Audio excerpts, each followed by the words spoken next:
नमस्कार दर्शकों, आप देख रहे हैं प्रातः दर्पण न्यूज और मैं आपके साथ आकांक्षा शर्मा। 3 कृषि कानूनों के खिलाफ किसानों का संघर्ष अब जाकर समाप्त हुआ है। शुक्रवार को प्रधानमंत्री नरेंद्र मोदी ने 3 कृषि कानून बिल गुरु नानक जयंती पर वापस ले लिए हैं। इस समय हमारे साथ स्टूडियो में मौजूद हैं राष्ट्रीय लोकदल के राष्ट्रीय प्रवक्ता पवन आगरी जी। आप हमारे स्टूडियो में आए, आपको बहुत बहुत स्वागत है पवन जी। आपका भी बहुत बहुत धन्यवाद। करीब 1 साल तक ये आंदोलन चला जी और उसमें 700 किसानों की जानें भी गई हैं। ये बिल वापस लेने का निर्णय अब लिया गया है, इसमें आपकी क्या धारणा है और आप क्या कहना चाहेंगे हमारे दर्शकों से?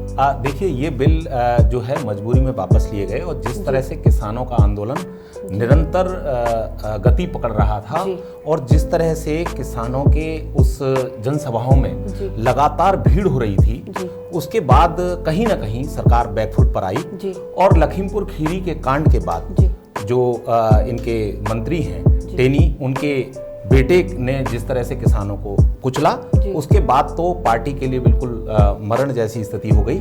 लेकिन इन्होंने ये जो बिल वापस लिए हैं, ये इनका भ्रम है, क्योंकि इस बिल को वापस लेकर यदि वो कोई राजनीतिक फायदा लेना चाहते हैं तो ये उनको मिलने वाला नहीं है। अच्छा, किसान आंदोलन आपकी पार्टी के लिए एक बड़ा मुद्दा था, ठीक है, अब ये मुद्दा भी खत्म हो चुका है, तो अब आपकी पार्टी की आगे की क्या रणनीति रहेगी?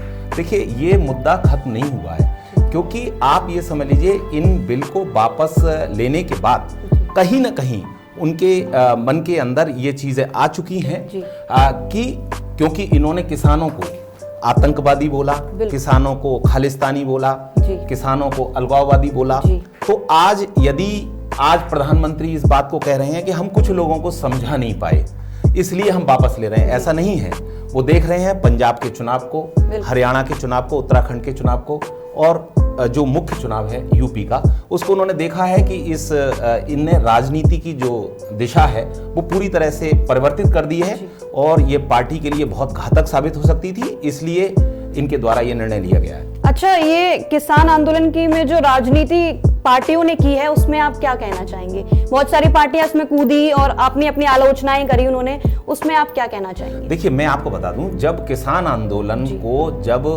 जो प्रदेश सरकार की जो दमन नीति थी उसके द्वारा इतना ज्यादा उत्पीड़ित किया गया और राकेश टिकैत जी की जब आंखों में आंसू आए तो हमारे राष्ट्रीय लोकदल के हमारे जो राष्ट्रीय अध्यक्ष थे उस समय चौधरी अजीत सिंह जी, उन्होंने एक फोन कॉल किया था कि आप चिंता मत करिए, हम आपके साथ हैं। और जिस दिन से जब हमारा राष्ट्रीय लोकदल का प्रत्येक कार्यकर्ता उस आंदोलन में कूद गया, उसके बाद ये हालत ये हो गई कि आज 1 वर्ष तक यदि पूरी तरह से उस आंदोलन को जो धार मिली और उसकी वजह से कई राज्यों पर प्रभाव पड़े और पूरे देशव्यापी प्रभाव पड़े। लोग कहते हैं, मैं तो कहता हूं कि पश्चिमी बंगाल तक में उस किसान आंदोलन की धमक के कारण से वहां पर भाजपा सत्ता में नहीं आ पाई, जबकि उसे काफी उम्मीद थी। और अब वो सारे नुकसान को पूरा आकलन कर चुकी है कि हम यदि इन बिलों को वापस नहीं लेंगे तो ये किसान निरंतर आक्रामक होते रहेंगे और ये हमें बिल्कुल नेस्तनाबूद कर देंगे, और इसलिए ये वापस लिए गए हैं। लेकिन मैंने फिर भी ये आपको कहा कि इसका राजनीतिक फायदा भाजपा बिल्कुल नहीं ले पाएगी, क्योंकि 700 किसानों की उसके अंदर जाने गई है, उनकी शहादत हुई है और शहादत का जो बदला है वो किसान आज भी लेने को तैयार बैठा है। अच्छा, राष्ट्रीय लोकदल का गठबंधन आगे किस पार्टी से रहेगा? देखिए, हमारा जो ये गठबंधन है ये समाजवादी पार्टी के साथ बिल्कुल तय हो चुका है। दोनों हमारे राष्ट्रीय अध्यक्षों के बीच में बात हो चुकी है, माननीय अखिलेश यादव जी और माननीय जयंत चौधरी जी के बीच में। उसमें अभी सीटों को लेकर कुछ पैंच फंसा हुआ है, लेकिन नवंबर के इस महीने के अंतिम सप्ताह के अंदर ये सारी स्थिति क्लियर हो जाएगी कि हम कितने सीटों पर लड़ने जा रहे हैं। लेकिन ये तय हो चुका है कि हमारा समाजवादी पार्टी के साथ ही गठबंधन होगा।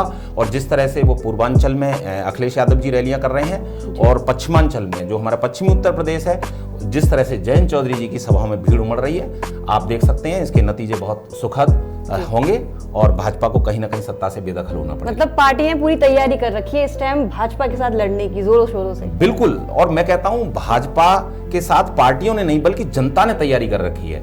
वो जनता हटाना चाहती है इनको, क्योंकि वो देख चुकी है, महंगाई के मुद्दे पर देख चुकी है, पेट्रोल, गैस, डीजल, इनकी कीमतों ने, और जिस तरह से महंगाई इतनी अधिक आसमान छू रही है, उसको लेकर जनता उत्पीड़ित है। और इनके जितने भी फैसले हैं वो सारे इस समय नौजवान जो है बेरोजगार है। और हमारी पार्टी राष्ट्रीय लोकदल ने तो यहाँ तक कहा है कि यदि उनकी पार्टी सत्ता में सहभागी बनती है और आती है तो वो 1 करोड़ नौजवानों को रोजगार देंगे। अभी लखनऊ में जो हमारा लोक संकल्प जो चुनावी घोषणा पत्र है वो जब जारी हुआ, उसके अंदर हमारे 2 मुख्य बिंदु मैं इसलिए कह रहा हूँ क्योंकि ये बहुत प्रभावी हो सकते हैं। उन्होंने कहा है किसानों और जो बुनकर हैं उनके पिछली बिजली के जो बिल होंगे वो माफ होंगे और अगले हाफ होंगे। तो एक ये बहुत बड़ा मुद्दा हो सकता है और क्योंकि बिजली से सभी व्यक्ति मतलब पीड़ित हैं जो बिजली बिल हैं। और आपने देखा भी होगा कि दिल्ली में खुद आम आदमी पार्टी की सरकार जो है वो इसी मुद्दे को लेकर आई है। बिल्कुल। पवन जी, मेरा सवाल आपसे ये रहेगा कि किसानों के हित में जो अभी प्रधानमंत्री जी ने वक्तव्य दिया है, बोला है कि वो कानून वापस ले रहे हैं 3 कृषि कानून, पर अभी भी किसान जो हैं अपने जहां डेरा जमाया हुआ है वहां से उठ नहीं रहे हैं। क्या उनको अभी भी उनके वक्तव्य पे भरोसा नहीं है? देखिए, ऐसा है कि प्रधानमंत्री जी के जितने भी पिछले वक्तव्य आए हैं, यदि आप पिछले उनके बयानों को सुनेंगे और अब के बयानों को सुनेंगे, पूरा विरोधाभास है।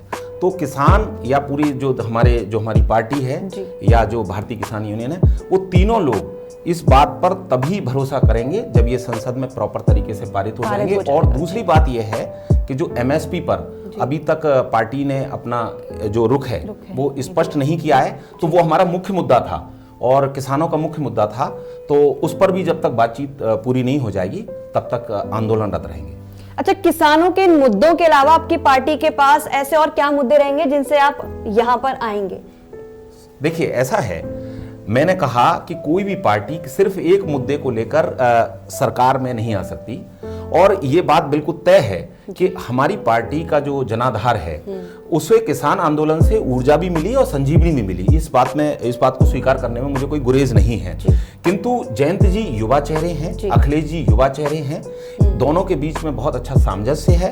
और अब जिन मुद्दों को लेकर जो हमारा चुनावी घोषणा पत्र जो जारी हुआ है, एक तो सबसे अच्छी बात यह है कि हम जो धर्म और जाति पाति से ऊपर उठकर सारी चीजों को हमारी जितना भी हमारा प्रचार होगा उसको हम करेंगे।